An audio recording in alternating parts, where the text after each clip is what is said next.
On this vote, the ayes are 218, the nays are 211, with one answering present. The resolution is adopted. Is anyone surprised that I am somehow deemed unworthy to speak about American foreign policy, or that they see me as a powerful voice that needs to be silenced? Frankly, it is expected, because when you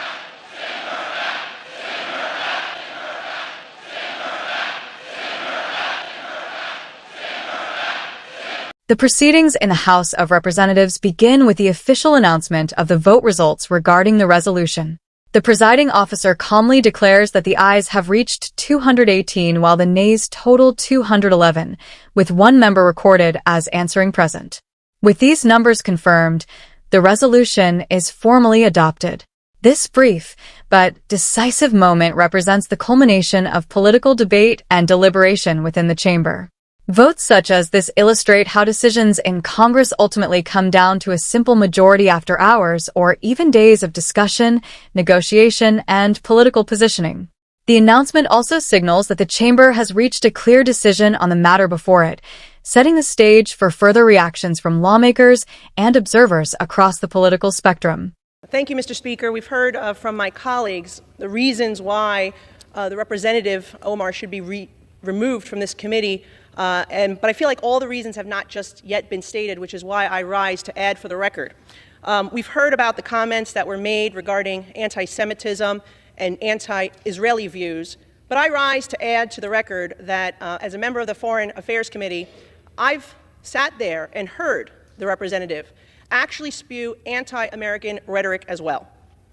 I've been in that committee room where the representative equates Israel and the United States to Hamas and the Taliban. Absolutely unacceptable for a member of that committee.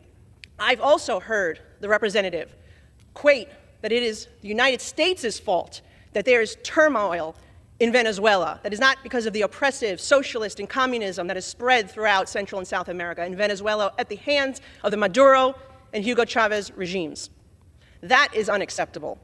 And as a New York representative, to hear the representative belittle, to try to diminish the worst terrorist attack on United States soil on September 11, 2001, as some people did something, that is unacceptable as well. And I hold the same standard for this side of the aisle that I do the other, because when another colleague on my side said something about 9/11, I also voted to have her removed from the Education Committee because I thought that was inappropriate. During the debate on the House floor, a member of Congress rises to speak and add additional arguments supporting the resolution. The Speaker acknowledges that many colleagues have already presented reasons for the proposed action, but explains that some concerns still deserve to be placed on the official record. The remarks focus on statements previously made by Representative Ilhan Omar that critics have interpreted as controversial, particularly those related to Israel, U.S. foreign policy, and geopolitical conflicts. The Speaker argues that members of the Foreign Affairs Committee carry a special responsibility because their words and actions are closely watched by foreign governments and international observers. According to the speech, comments that equate the United States and its allies with extremist groups or that diminish the seriousness of major events, such as the September 11th attacks, are viewed by critics as incompatible with the role of shaping American foreign policy. The Speaker concludes by emphasizing the principle of consistency, stating that accountability should apply across party lines whenever members make statements considered inappropriate for their committee responsibilities. So I'm being consistent here, and I hope my colleagues will do the same to show that this is about consistency and accountability, because we should not have an individual with those views on the committee that is tasked with representing our country and our Congress to foreign nations. I yield back. Censuring Representative Ilhan Omar of Minnesota. Whereas elected members of Congress take an oath to bear true faith and allegiance to the United States without any mental reservation or purpose of evasion. Whereas Representative Ilhan Omar took an oath of allegiance to the United States upon becoming a citizen, declaring, "I absolutely and entirely renounce and abjure all allegiance and fidelity to any foreign prince, potentate, state, or sovereignty, of whom or which I have heretofore been a subject or citizen." Whereas on January 27, 2024, Representative Omar gave remarks at an event in Minneapolis in which she made treasonous statements. Whereas Representative Omar said she has spoken to many Somalians who asked her to intercede for the Somali government by pressuring the United States government into certain actions. Whereas Representative Omar assured the Somalians she spoke to, the U.S. government will only do what Somalians in the U.S. tell them to do. They will do what we want and nothing else. They must follow our orders, and that is how we will safeguard the interest of Somalia. Whereas Representative Omar continued. Following the debate, a formal portion of the proceedings begins in which the resolution and its supporting statements are read aloud for the congressional record.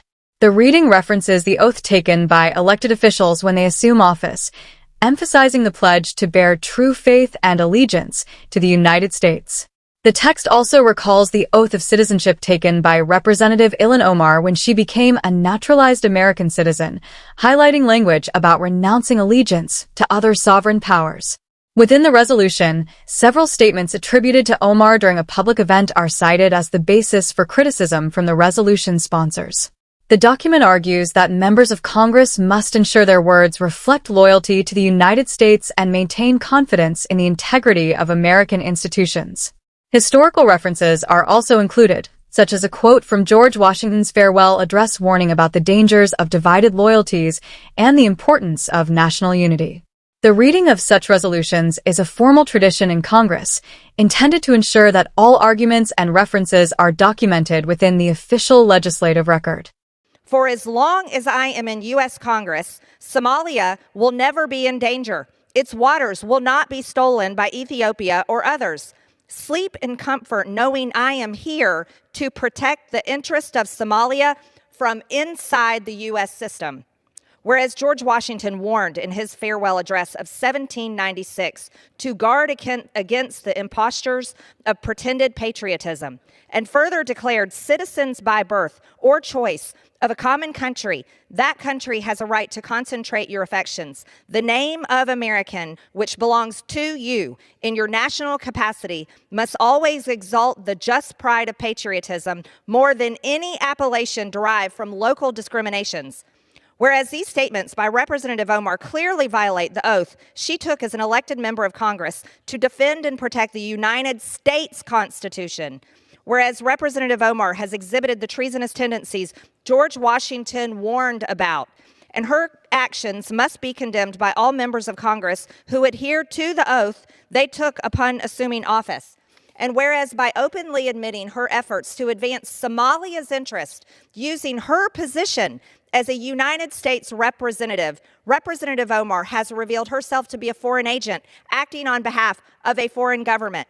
Now, therefore, be it resolved that Representative Ilhan Omar of Minnesota be censured. Representative Ilhan Omar forthwith present herself in the well of the House of Representatives for the pronouncement of censure. Representative Ilhan Omar be censured with the public reading of this resolution by the Speaker, and Representative Ilhan Omar be and is hereby removed from the Committee of the Budget and the Committee on Education and the Workforce. The proceedings continue with another member of the House announcing the intention to raise a question of privilege and introduce a resolution proposing formal censure. The resolution outlines various claims and criticisms concerning public remarks and social media activity attributed to Representative Omar following a highly controversial event involving a political figure. The text argues that comments made in response to the incident were inappropriate and did not reflect the standards expected from a member of Congress. Within the resolution, the House rules requiring members to behave in ways that uphold the credibility and dignity of the institution are cited as justification for disciplinary action.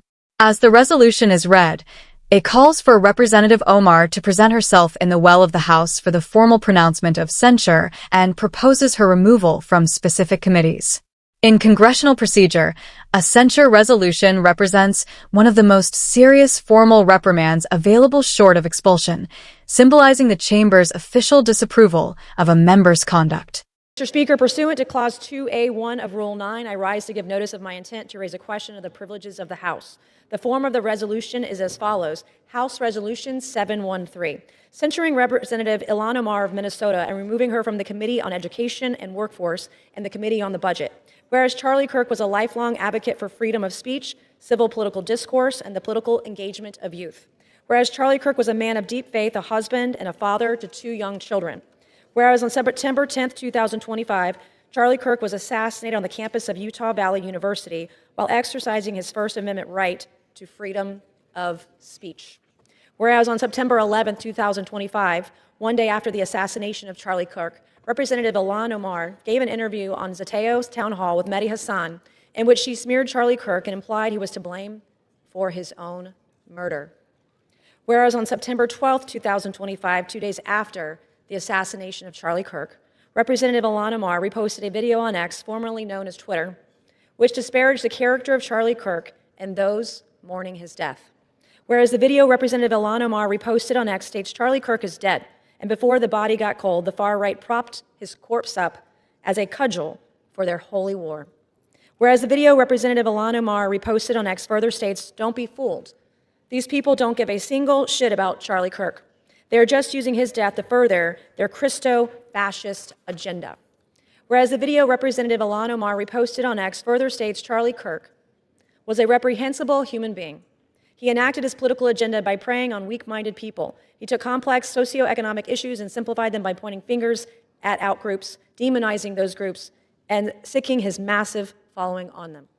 Whereas the video Representative Ilhan Omar reposted on X further states Charlie Kirk was a stochastic terrorist, an adamant transphobe. He denied the genocide happening in Palestine. He believed the subjugation of women, and in his last dying words, he was spewing racist dog whistles. Whereas the video Representative Ilhan Omar reposted on X further states Charlie Kirk was Dr. Frankenstein, and his monster shot him through the neck. Whereas the video Representative Ilhan Omar reposted on X further blames Charlie Kirk for his own murder.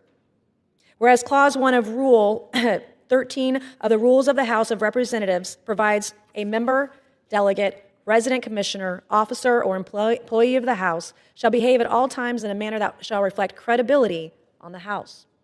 Whereas Representative Ilhan Omar's actions in the wake of the assassination of Charlie Kirk are reprehensible and affect the dignity and integrity of the proceedings of the House and do not reflect the credibility on the House. Now, therefore, be it resolved that Representative Ilhan Omar of Minnesota be censured.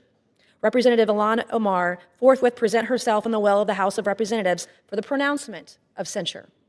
Representative Ilhan Omar be censured with a public reading of this resolution by the Speaker, and Representative Ilhan Omar be and is hereby removed from the Committee on Education and Workforce and removed from the Committee on the Budget of the House. After the procedural readings and debate, discussion shifts toward the broader political context surrounding the vote and the controversies that preceded it. The remarks highlight how the decision reflects years of tension over statements made about U.S. foreign policy, Israel, and other international issues. Critics argue that such comments have fueled ongoing political debate and shaped perceptions of the Congresswoman's role in foreign affairs discussions. The Speaker notes that the vote is not merely a routine administrative decision, but part of a wider political disagreement about national values, international alliances, and the tone of political discourse in Washington. References are also made to other political investigations and controversies occurring at the same time, suggesting that many Americans believe institutions should enforce greater accountability among public officials. The Speaker concludes by emphasizing that the vote sends a broader message about how seriously Congress takes the responsibilities of its committees and the importance of maintaining public trust in government institutions.